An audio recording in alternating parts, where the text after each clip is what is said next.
નમસ્કાર તાલીમાર્થી મિત્રો, આજના વર્ચ્યુઅલ ક્લાસરૂમ ટ્રેનિંગ સેશનમાં આપ સૌનું હાર્દિક સ્વાગત છે. આજે હું આઈટીઆઈમાં ચાલતા બધા જ ટ્રેડનો કોમન સબ્જેક્ટ એમ્પ્લોયબિલિટી સ્કિલ્સ અંતર્ગત આપ સૌને માય ઇન્ટરેસ્ટ નામના લેસન વિશે માર્ગદર્શન આપીશ. હવે આપણે સૌપ્રથમ જોઈએ તો વોટ ઇઝ માય ઇન્ટરેસ્ટ, આપણા રસની અને આપણી હોબી શું છે એ વિશે સમજવાનો પ્રયત્ન કરીશું. કારણ કે ઘણી વખત એવું થાય છે કે આપણે ઇન્ટરવ્યૂ દરમિયાન કોઈ પ્રશ્ન પૂછવામાં આવે કે ટેલ મી સમથિંગ અબાઉટ યોર સેલ્ફ, યા તો તમારા જાત વિશે કાંઈ પણ તમને ઇન્ટરેસ્ટ શું છે, તમારો હોબી શું છે, તો એટ ધેટ ટાઈમ આપણે એ જવાબ આપી શકતા નથી. તો આપણે આ લેસન થ્રુ આપણે એ શીખીશું કે આપણા રસની વસ્તુઓ, આપણી હોબીઝ, આપણો ઇન્ટરેસ્ટ શું છે.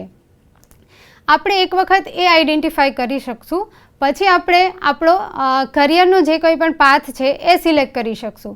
કારણ કે આપણા ઇન્ટરેસ્ટથી આપણે આપણો કરિયરનો ઇન્ટરેસ્ટ જે છે એ જ્યારે આપણે મેચ કરીશું તો આપણા કરિયરને સક્સેસ જવાના ચાન્સીસ જે છે એ બી વધી જશે, આપણું જોબ સેટિસ્ફેક્શન બી થશે અને આપણે એક સાચો કરિયરને લઈને ડિસિઝન લીધો છે એ બી આપણે સાબિત થશે.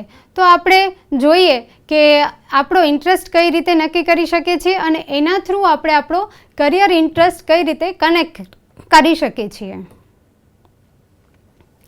આપણે જોઈએ કે માય ઇન્ટરેસ્ટ એટલે શું. તો એની થિયોરેટિકલ ડેફિનેશન્સ છે કે interest are activities help us to relax from the tedious everyday work, કે આપણે જે રોજિંદા કામકાજ કરીએ છીએ એમાંથી આપણે રિલેક્સ થવા માટે આપણે આપણા ઇન્ટરેસ્ટની વસ્તુ કરીએ છીએ. હવે કયા કયા ક્ષેત્રમાં આપણો ઇન્ટરેસ્ટ હોઈ શકે છે? મુસાફરી છે, રમતો છે, કલા અને હસ્તકલા, gaming, reading, child care, dance, newspaper reading, music, આ ક્ષેત્રમાં આપણો ઇન્ટરેસ્ટ હોઈ શકે છે. હવે આ બધી પ્રવૃત્તિઓ છે કે જે આપણા બધાની વિશેષ રુચિઓ હોય છે.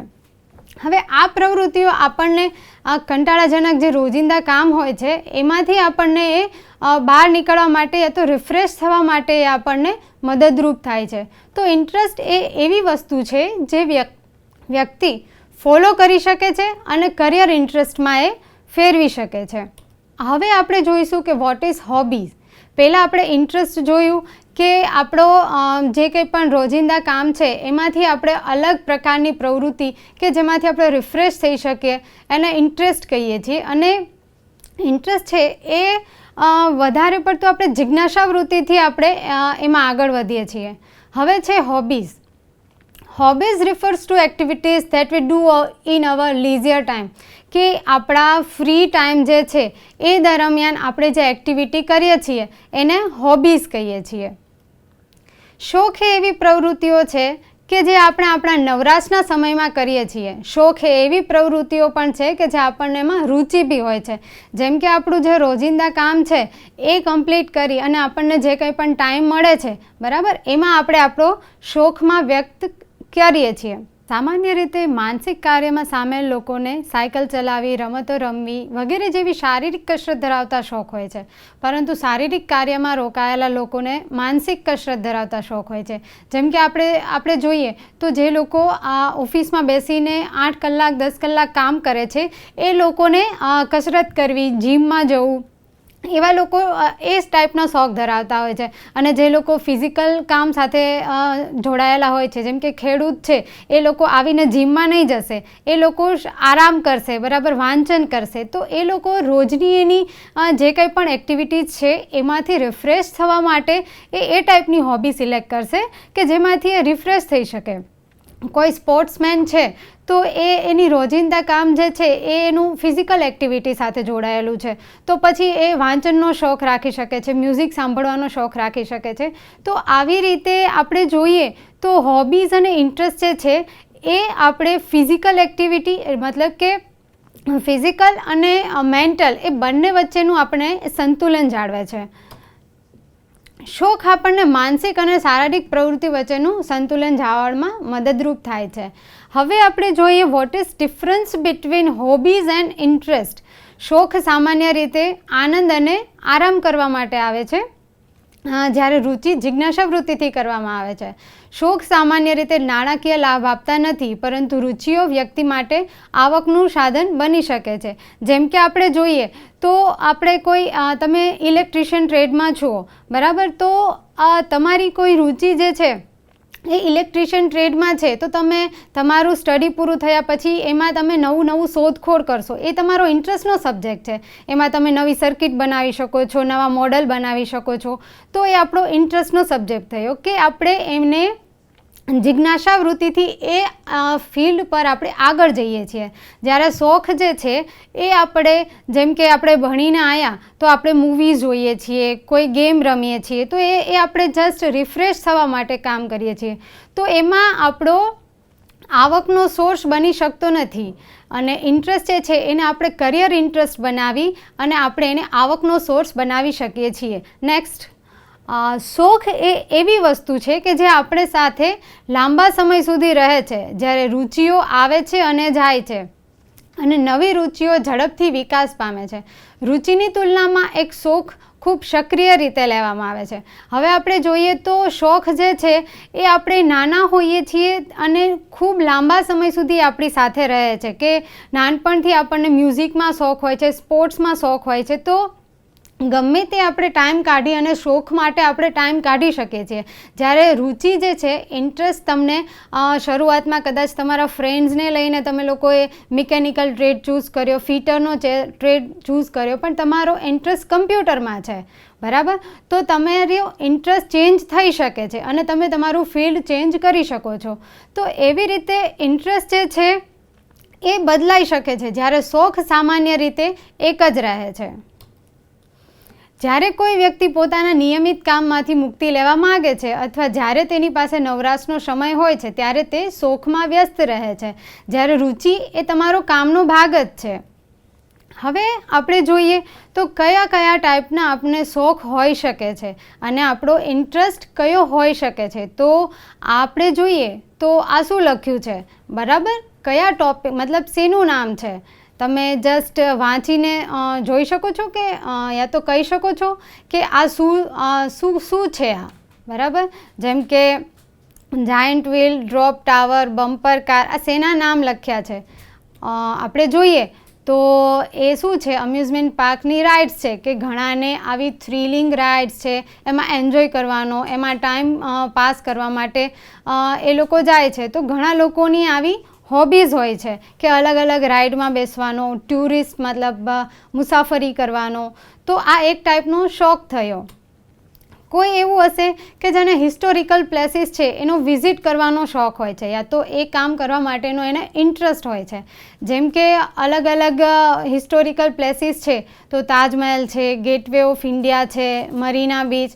તાજમહેલ છે આપણી એક અજાયબી છે, બરાબર, તો એની પાછળની એક સ્ટોરી છે કે એ સ્ટોરી જાણવા માટેનો યા તો મ્યુઝિયમ જોવાનો કે અમુક એવી જગ્યાઓ હોય છે એને વિઝિટ કરવાનો અમુક લોકો શોખ ધરાવતા હોય છે કે એ પ્લેસ પાછળનો હેતુ શું છે, એ પ્લેસ પાછળની સ્ટોરી શું છે. અજંતાની ગુફાઓ છે, પછી જોગ ફોલ્સ છે, તો એ આપણા દુનિયાનો વિશ્વનો મોટામાં મોટો ધોધ છે, બરાબર. તો એ રીતે આટલા ટાઈપથી એને હોબીઝ અને ઇન્ટરેસ્ટ હોઈ શકે છે. નેક્સ્ટ છે એડવેન્ચર. હવે આપણું ઇન્ટરેસ્ટ અને હોબીઝમાં એડવેન્ચર બી છે કે ઘણા લોકોને એવી થ્રિલિંગ અને એક્સાઇટમેન્ટ જે ફિલિંગ હોય છે એનો અનુભવ કરવાનો ઇન્ટરેસ્ટ હોય છે અને એ ફિલ્ડમાં બી એ આગળ વધી શકે છે. એડવેન્ચર કયા ટાઈપ્સના હોઈ શકે છે અને એડવેન્ચર એટલે શું? An adventure is an excitement and willingness to do new, unusual or rather dangerous thing. કે એવી વસ્તુઓ કે જે અનયુઝ્યુઅલ છે, કે જે બધા જ લોકો એ વસ્તુ નથી કરતા, યા તો કંઈક નવી છે કે બધા લોકો એ ટ્રાય ના કરી હોય અને થોડી ડેન્જરસ એટલે કે થોડી રિસ્કી છે, પણ એમાં રોમાંચ બી હોય છે, એમાં જોખમ બી હોય છે અને એમાં એન્જોય કરવા માટેનું જે કંઈ પણ થ્રિલિંગ હોય છે એ બી હોય છે. તો કયા ટાઈપ્સના એડવેન્ચર હોઈ શકે છે? જેમ કે પર્વતારોહણ, ટ્રેકિંગ, સર્ફિંગ, સ્કુબા ડાઇવિંગ, એ વગેરે ટાઈપ્સના એડવેન્ચર હોઈ શકે છે જે આપણે ડિટેલમાં જોઈએ. ફર્સ્ટ છે બંગી જમ્પિંગ. બંગી જમ્પિંગ એટલે એક એવી રમત કે કોઈ ઊંચી જગ્યાએથી કૂદી જાઓ છો અને જેમ કે એક પુલ છે જેમાં તમારા પગને એક જાડા સ્થિતિસ્થાપક દોરડા વડે બાંધવામાં આવ્યા હોય છે અને જેથી તમને નીચા પડતા અટકાવી શકાય. પણ આ એક્ટિવિટી છે એક થ્રિલિંગ છે, એમાં રોમાંચ છે અને રિસ્ક બી છે, તો આને એડવેન્ચર કહેવાય છે. રોપ ગ્લાઇડિંગ એન્જિન વિનાનું ખૂબ નાના વિમાનથી લટકાવીને હવામાં ઉડવાની પ્રવૃત્તિ, આ વન ઓફ ધ એડવેન્ચર્સ છે. વાઇન્ડ સર્ફિંગ એક રમત કે જેમાં તમે બોટ પર ઊભા રહીને અને મોટા જહાજને પકડીને પાણીની આજુબાજુ વહન કરો છો.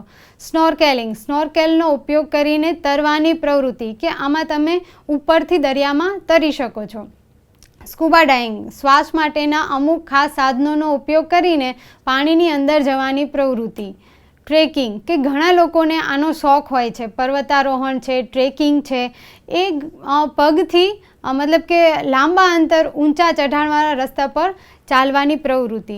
માઉન્ટેરિંગ પર્વતારોહણ જેને પર્વત ચઢાણ પણ કહેવામાં આવે છે, મુખ્યત્વે પર્વતારોહણના આનંદ માટે પર્વતીય પ્રદેશોમાં ઊંચા શિખર પર પહોંચવાની રમત અને શિખર પ્રાપ્ત કરવાનો પ્રયાસ. રિવર રાફ્ટિંગ જે નદીઓમાં પાણીના પ્રવાહ ખૂબ વધુ હોય છે તે નદીઓમાં હવાથી ભરેલી નાની બોટમાં બેસીને ઝડપથી બોટ ચલાવવાની પ્રવૃત્તિ. તો આ થયા વેરિયસ ટાઈપ્સ ઓફ એડવેન્ચર્સ. હવે ઇન્ટરેસ્ટ અને હોબીઝ કયા કયા ક્ષેત્રમાં હોઈ શકે છે? તો આપણે જોયું કે કોઈ પણ રમતમાં ઇન્ટરેસ્ટ હોઈ શકે છે, કોઈ પણ ગેમમાં ઇન્ટરેસ્ટ હોઈ શકે છે, આપણને કોઈ પણ ફિલ્ડમાં ઇન્ટરેસ્ટ હોઈ શકે છે અને વેરિયસ એડવેન્ચર્સ હોઈ શકે છે, કોઈને હિસ્ટોરિકલ પ્લેસીસ વિઝિટ કરવા માટેનો ઇન્ટરેસ્ટ હોઈ શકે છે. તો બધા જ લોકો છે એની હોબીઝ અને ઇન્ટરેસ્ટ આ અલગ અલગ ફિલ્ડમાં હોઈ શકે છે. હવે આપણે જોઈએ કોઈ એક એવું એક્ઝામ્પલ લઈએ કે થોમસ આલ્વા એડિશન છે, બરાબર, તો એમનો ઇન્ટરેસ્ટ હતો સંશોધન કરવાનો. એમનું બેકગ્રાઉન્ડ આપણે જોઈએ તો આર્થિક પરિસ્થિતિ પણ એટલી સારી ન હતી અને એમને કાનમાં બહેરાશ બી હતી. છતાં પણ એમનો જે ઇન્ટરેસ્ટ હતો કે કાંઈ પણ એને સંશોધન કરવું હતું તો આપણને એને બલ્બની શોધ કરી અને બતાવી. પછી એવી 1000થી વધારે એવી શોધ કરી છે કે જેમાં એમને પેટન્ટ્સ મેળવ્યું છે, બરાબર. ઇલોન મસ્ક તમે બધા એના નામને બહુ જ ઓળખો છો, બરાબર, એ ફેમસ છે. તો એમને ઇલેક્ટ્રિક કાર, સૌથી સક્સેસફુલ ઇલેક્ટ્રિક કાર જે છે એમને શોધીને બતાવી, કારણ કે એનું પેશન છે, એમનો ઇન્ટરેસ્ટ છે અને એ વસ્તુ કરવા માટે રેડી છે, બરાબર. તો આપણો ઇન્ટરેસ્ટ જે છે એ વસ્તુ પર આપણે આગળ વધીશું તો આપણને મહેનત કરશું ત્યારે આપણને એવું નહીં લાગે કે હા હું કાંઈ બોજાનું કામ કરું છું, બરાબર, મારા રસનો વિષય કરું છું અને જે કંઈ પણ કામ કરશું એમાંથી આપણને સંતોષ થશે. પછી તમે લોકોએ 3 ઇડિયટ્સ મૂવી જોયું હશે. આમિર ખાન જે છે એમની પાસે કોઈ ડિગ્રી નથી પણ એમનો ઇન્ટરેસ્ટનો સબ્જેક્ટ સંશોધન કરવાનો સબ્જેક્ટ હતો તો એમને એક સ્કૂલ કરીને બતાવી, બરાબર. તો આપણે જે કંઈ પણ ફિલ્ડમાં છીએ એના વિશેનો આપણો ઇન્ટરેસ્ટ જે છે એ ડેવલપ કરવાનો અને ક્યુરિયોસિટીથી આપણે એ ઇન્ટરેસ્ટને કરિયર ઇન્ટરેસ્ટમાં ફેરવવાનો. તો આપણે જોઈએ કે આપણને આ લેસનમાંથી લર્નિંગ શું મળી છે અને આપણે આપણા જીવનમાં આપણે કરિયર ઇન્ટરેસ્ટ કઈ રીતે ડિસાઇડ કરી શકીએ છીએ. કારકિર્દીમાં રુચિઓ મતલબ કે ઇન્ટરેસ્ટ આપણને એક મહત્ત્વપૂર્ણ છે, કારણ કે આપણને કામના વાતાવરણમાં તમારી પસંદગીઓને પ્રતિબિંબિત કરે છે. તમારી રુચિઓ સાથે તમારી કારકિર્દીને જોડવાથી ઘણા ફાયદાઓ થાય છે. પહેલું છે job satisfaction. What is job satisfaction? તમે તમારા ઇન્ટરેસ્ટ મુજબનું તમે કાર્ય સિલેક્ટ કરશો તો તમે કોઈ કામ કરો છો એવું તમને નહીં લાગે, પરંતુ પણ તમે જે રોજે રોજ કામ કરો છો એ તમને સેટિસ્ફેક્શન થશે, તમને સંતોષ થશે, તમને કામનો જે થાક છે એ તમે ફીલ નહીં કરી શકો. એટલા માટે આપણું કરિયર જે છે એને આપણે આપણા ઇન્ટરેસ્ટ મુજબ પસંદ કરવું જોઈએ. બીજું છે સ્ટ્રેટેજિક કરિયર ડિસિઝન, કે વ્યક્તિના ઇન્ટરેસ્ટ મુજબ જો કામના વાતાવરણને પસંદ કરવામાં આવે તો આપણને ક્યારે એવું નહીં લાગે કે હા મેં ખોટો નિર્ણય લીધો છે, મેં મારું કરિયર બગાડ્યું છે, યા તો મારો કરિયર વિશે મેં ખોટો નિર્ણય લીધો છે, યા તો મારે ચેન્જ કરવું છે. ફર્સ્ટ આપણે આપણો ઇન્ટરેસ્ટ આઈડેન્ટિફાઈ કરી અને પછી આપણે આપણો કરિયર ઇન્ટરેસ્ટ જે છે એ સિલેક્ટ કરીશું તો આપણને એ સાચો નિર્ણય લીધો છે એવું ફીલ થશે. કરિયર સક્સેસ, આપણને ઇન્ટરેસ્ટ મુજબ કરિયરને સિલેક્ટ કરવામાં આપણી સક્સેસ બી જશે કે આપણે કોઈ ખોટો નિર્ણય લઈ લીધો. તમારા ફ્રેન્ડને ફિટર જોતું હતું અને તમે બી ફિટર લઈ લીધું. તમને કમ્પ્યુટરમાં રસ છે, બરાબર, તો તમે કમ્પ્યુટર સિલેક્ટ કરો. તમારા ફ્રેન્ડ્સ યા તો ફેમિલી મેમ્બર્સ જેમ કહે છે એમ ના કરો. જો તમારા ઇન્ટરેસ્ટ મુજબનું તમે કોર્સ સિલેક્ટ કરો છો તો તમને એમાં જિજ્ઞાસા વૃત્તિથી તમે આગળ વધી શકશો અને સક્સેસ જઈ શકશો. તો પછી છે મોટિવેશન. હવે જ્યારે તમને લાગે તમે જે કામ કરી રહ્યા છો તેમાં તમે સારા છો તો તમે તમારી સ્કિલ ડેવલપ માટે વધુ પ્રયત્ન કરી શકો છો. વધુમાં તમને તમારા કારકિર્દીના લક્ષ્યો હાંસલ કરવા માટે વધુ પ્રેરણા મળશે. Personal identity. હવે તમારો કરિયર ઇન્ટરેસ્ટ જાણવાથી શું થશે? તમારું સેલ્ફ અવેરનેસ વધશે કે what is your strength, what is your weakness, મારામાં શું એવી સ્ટ્રેન્થ છે, મારી શું વેલ્યુઝ છે, મને ક્યાંથી મોટિવેશન મળે છે, બરાબર. તો એ આપણે નક્કી કરી શકીએ છીએ અને એના બેઝ ઉપરથી આપણે એક આપણી આઈડેન્ટિટી બનાવી શકીએ છીએ. પછી આપણે બેઝિક જે છે બેનિફિટ્સ કે આપણું સારું શારીરિક સ્વાસ્થ્ય બી રહેશે, આપણે ઓછા તણાવમાં રહેશું, આપણે ટેન્શનમાં નહીં રહીશું, કારણ કે આપણે જે કાંઈ પણ કામ કરીએ છીએ એ આપણને ગમે છે, આપણને એ ફિલ્ડમાં છીએ તો આપણે સારા એવા ફ્રેન્ડ્સ બનાવી શકીએ છીએ, સારી એવી સોસાયટીના આપણે હળી મળી શકીએ છીએ અને એક કાર્ય સંતોષથી આપણને સારી એવી ઊંઘ બી આવી શકે છે. હવે આપણે આ જે કંઈ પણ લેસન છે, બરાબર, એમાંથી પૂછાતા જે કંઈ પણ MCQ છે કે જે ઇમ્પોર્ટન્ટ છે એ આપણે જોઈશું. Gardening, reading, collecting stamps, singing. Some examples of એનો આન્સર છે આર, મતલબ કે gardening, reading, collecting stamps, singing are some examples of hobbies. Which one is not an adventure? તો આટલા ઓપ્શનમાંથી આપણે સિલેક્ટ કરવાનું રહેશે કે ક્લાઇમ્બિંગ માઉન્ટેન્સ છે, ટ્રેકિંગ છે, સર્ફિંગ છે, એને આપણે એડવેન્ચર કહીએ છીએ અને ડ્રાઇવિંગ છે એ એડવેન્ચરમાં ઇન્ક્લુડ થતું નથી. Travelling in the sea is called a voyage, મતલબ કે જે દરિયામાં સફર કરવામાં આવે છે, બરાબર, એ દરિયાઈ સફરને આપણે વોયેજ કહીશું. તો આપણે ઇન્ટરેસ્ટ અને હોબીઝ વિશે આપણે જોયું કે કયા ક્ષેત્રમાં આપણે ઇન્ટરેસ્ટ અને આપણો હોબી હોઈ શકે છે. તો એ પ્રમાણે આપણે આપણી હોબી યા તો ઇન્ટરેસ્ટ ડિસાઇડ કરીને આપણો કરિયર ગોલ છે એ સેટ કરી શકીએ છીએ અને આપણે કરિયરમાં આગળ વધી શકીએ છીએ.